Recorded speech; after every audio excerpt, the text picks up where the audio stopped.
Anisan'ireo nandray anjara tamin'ny fandikanana jeu Pokémon tamin'ny teny malagasy isitraka ery Zoran-Drianarimanga sy Aina Bilaza. Tanjon'izy ireo ny hanosika ireo matianina nanaraka ny zava-bitany ka hanandratra ny maha-malagasy. Pary passion nanaovana an'ilay jeu, fitiavana an'ilay izy fotsiny fa tsy hoe ampidiram-bola. Dia faharoan'izay hoentina manentana an'ireo informaticien sy mpikirakira développement web sy programmation hoe izay tsy informaticien ary navita nikitikitika an'ilay izy fa maika ka ireo développeur nandalina fianaran'ireo.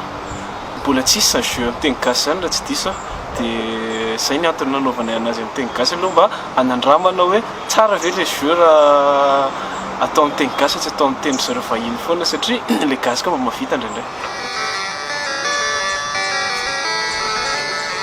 Afaka kitihana avy ny fichier texte an'ilay jeu dia mitadiavina ilay fichier texte dia io afaka modifiena tsara mihitsy. Efa opérationnel ilay izy efa mandeha tsara. Roa taona teo nanao anazy. Roa taona teo. Mifanaraka zany ilay izy fa misy minovaina ny anatiny. Fa hatreto aloha izay olona manana console nandehako satria natao tonga dia miconvertisenao fichier an'ilay jeu mihitsy ilay izy dia tsy afaka ovaina. Atahorako amin'ilay izy hoe tsisy intéressé. Izay olona mpilalao fantako no omeko an'ilay izy. Loatra eto fa raha ohatra misy olona mikasa dia mety tsara mihitsy.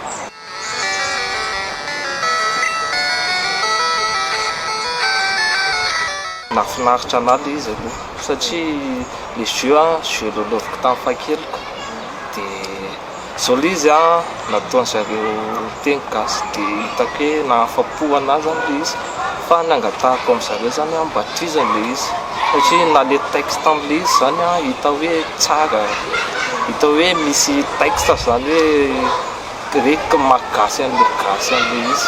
Manamora aloha ilay izy, manamora kokoa ilay izy fa presque koa nefa ny olona amin'izao efa mibasé amin'ilay jeu français dia tsy haiko aloha ny fahitany olona an'ilay izy sasany fa amiko aloha izy manamora.